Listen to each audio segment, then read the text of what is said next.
Alright, today we're talking about Scarface, the most beloved, inspirational movie about dealing cocaine. Every dude with a Scarface poster in his dorm thinks this movie's about ambition. No, it's what happens when you give a lunatic immigrant no impulse control, a machine gun, a mountain of blow, and zero accountability. And I grew up on this movie like many people did. I probably saw this movie for the first time when I was 6 years old, if you can believe that. And just like Goodfellas, I assumed growing up was all about doing crime and getting into shootouts with the Bolivian cartel. So we got Tony Montana. He comes off a boat, immediately commits a murder, and somehow that qualifies him to run an empire. And he sounds like he's doing a Cuban Tony Clifton impression. And within 20 minutes, he's climbing the ladder like he's speed running GTA Vice City. This guy's entire arc is kill, snort coke, yell, repeat. He's like if Joe Pesci got possessed by Satan. And Al Pacino killed this role. I mean, he's about the least convincing of a Latin American if I've ever seen one. I don't even know what the hell you would call his accent.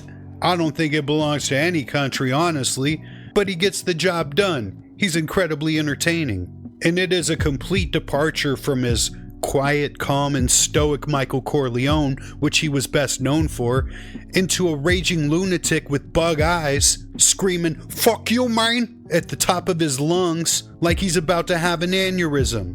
This role ended up being the blueprint for all of his future roles, like in Heat, "She's got a great ass." You can see the seeds of that planted in Tony Montana. Al Pacino plays Tony Montana like his entire digestive tract is pure cocaine. He doesn't act, he vibrates. You can feel the tension pulsating off of him. I mean, you need to take blood pressure medicine just to watch this movie. But deep down, Tony's just a man-child with a murder boner and unresolved incest trauma. That's what makes him iconic, not the suit, not the M16, it's the emotional constipation wrapped in bulletproof narcissism. I mean, a lot of his problems could have been solved with therapy, but I guess getting into shootouts at some shithole motel works as well. Tomato, tomato. And you got his best friend Manny Rivera, the smooth-talking, chain-wearing Miami gigolo who's somehow loyal to Tony for most of the film, despite Tony treating him like shit. He's the guy who's just happy to be there. Every day above ground's a good day, while he's banging half of Florida and still getting murdered for falling in love with Tony's sister. Manny's whole vibe is, I'm just here to get laid and keep this psycho next to me from killing the boss. And let's talk about the boss, Frank Lopez, played by Robert Loggia, aka Feech LaManna from Sopranos. Robert Loggia's a legend, but what I never understood about his character was he's Cuban, but he's rocking a Jewish necklace. So what is he, Cuban or Jewish? I know in Miami you basically only have two options. You can be Cuban or Jewish. Maybe he just wanted to make everyone happy. In reality, he's Italian. But in Miami, they don't know what the fuck you are, so you're one or the other. And what's up with all these Italians playing Hispanics in this movie? Ain't that some bullshit? Al Pacino, Robert Loggia? Isn't that like cultural appropriation? Wouldn't they get canceled nowadays for doing that?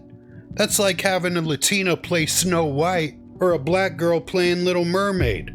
I didn't realize Scarface was so woke in the 80s. And Tony respects Frank, but he can't wait to get him out of the way and steal his girl.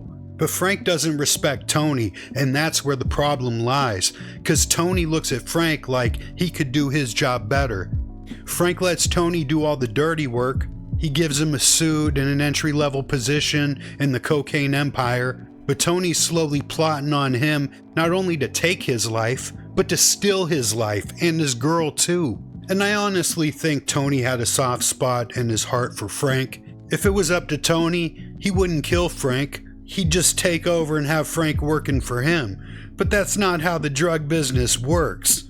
There's a lot of egos involved, and Frank's not just gonna step aside while you steal his dream life. So Frank had to go, because Tony's ambition outgrew the $500 suits Frank was buying him. And I believe Tony truly felt betrayed by Frank that he got a hit put on him at that club. Though Tony was brash and in your face and talking shit, I believe in his warped head, in a perfect world, they'd just be rival drug dealers, The protege outgrew the teacher, and Frank would just bow down. But from Frank's perspective, Tony had to go. Tony was just too full of himself to see that.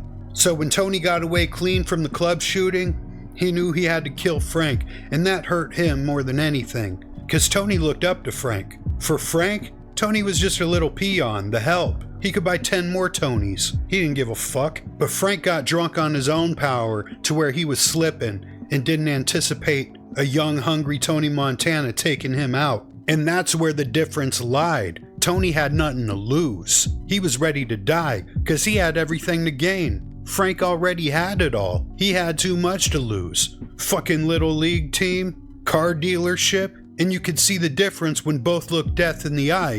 When Tony looked death in the eye, he smiled. When Frank looked death in the eye, he got on his knees and groveled like a little bitch. He's supposed to be a gangster. He looks like a soccer dad if you took him through the hood the first time. Oh, please don't hurt me. And that's when Tony saw the bitch in him.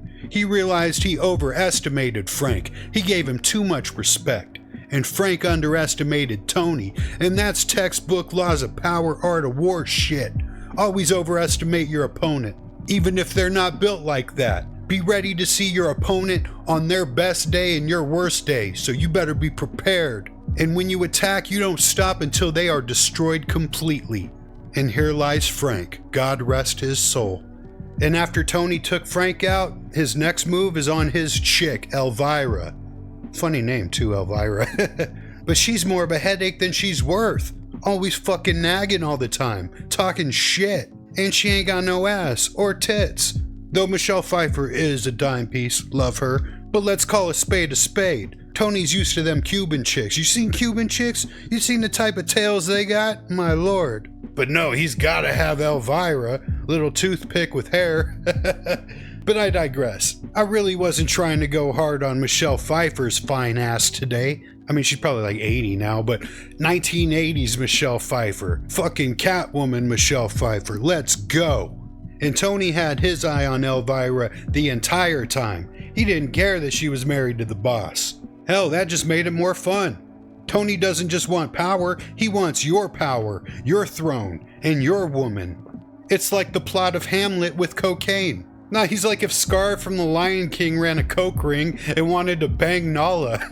And honestly, Lion King is literally just Hamlet with lions. Scarface is Lion King with cocaine. But Elvira, she's like a walking Xanax ad with legs. Bitch shuffles around all day like she's the Walking Dead. Bitch looks like the Crypt Keeper in a bikini. She just bangs Frank because it's like he's got the password to the cocaine subscription. The whole thing is like a damn corporate hostile takeover. But instead of spreadsheets, you got bullets and coke. Then you got that whole weird-ass incest subplot. Gina's Tony's sweet little sister, and Tony wants to protect her, and by protect I mean bang her. Tony loses his entire mind when she kisses a guy, then loses it again when she marries Manny. If Tony can't have her, nobody can. And that whole scene where she holds Tony at gunpoint, tempting him to fuck her, that's the weirdest shit I've ever seen. That's even when I check out. I don't want no part of that shit. But it was the catalyst to the greatest shootout in movie history. This shootout scene is on the level of Rambo and Commando. It's a cocaine-fueled, grenade-launching, blood-soaked ballet of chaos. By this point, Tony isn't even human anymore. He's just a walking Scarface action figure with a mountain of coke on his desk and the invincibility of someone who hasn't slept in 6 days. He's got that wide nostril energy of a man who thinks he can fight the entire Bolivian army in his bathrobe. And all his crew is dead, but fuck it, who needs a crew when you got a psycho like this with a machine gun? Let's see Frank try to do this shit. And when they come for him, Tony doesn't flinch. He grabs that M16 with the grenade launcher and starts mowing down dudes like it's Call of Duty cocaine ops. And the lines, "Say hello to my little friend." I mean, who hasn't said that line at 10 years old, cocking back your Nerf gun, looking cool in front of all your friends? And of course, Tony dies in the end by the fucking Mexican Terminator over here. But I mean, we all knew that was gonna happen. You can't possibly go on living your life like this and expecting a happy ending. It just doesn't work that way. In the end, nothing was learned. I don't think there was really any moral of this story. It was just pretty badass to watch. But yeah, man, Scarface is the greatest movie ever this week. If you put Scarface on and someone doesn't like it, delete their fucking number. I can't fuck with that loser energy. What's crazy is my last ex-wife and then my last fiance before her, they had never seen Scarface. Actually, I think my first wife had never seen it too.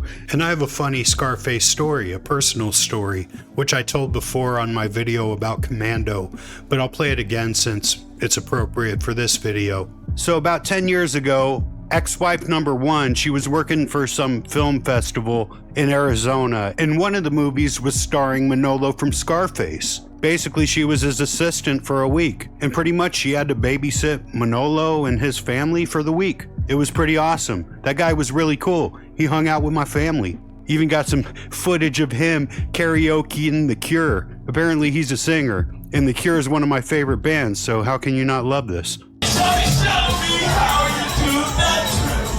One that makes me scream, she said. One that makes me know, she said. Throw her arms around my neck. Show me how you do it. And I promise you, I'll run away with you. Hey Manolo, shoot that piece of shit. How come I'm putting all these chicks up on Scarface? What's up with the parents? How come you ain't raising your daughters on Scarface? What the fuck? So that's my job here today. I'm telling everyone about Scarface. If you haven't seen it, then watch that shit. If your girlfriend hasn't seen it, trust me, have her watch it. She'll think you're the coolest motherfucker on earth. This movie's gotten me so many cool points throughout my life, I owe Brian De Palma a check. But you ain't gonna get it. So yeah, like, comment, and subscribe or whatever, so it boosts up my views, so I can get monetized on this. The tables have turned. But yeah, man, tell me some of your favorite scenes, your favorite lines. I mean, come on. The entire script is quotable. But yeah, this movie's fun as hell, and it never gets old either. And if you think it does, then what are you doing here? Get out of here. Beat it. But to the rest of you, I hope you have a good night. Be safe. And if you're not safe, just grab your M16 out of the closet and say hello to my little friend. And God bless.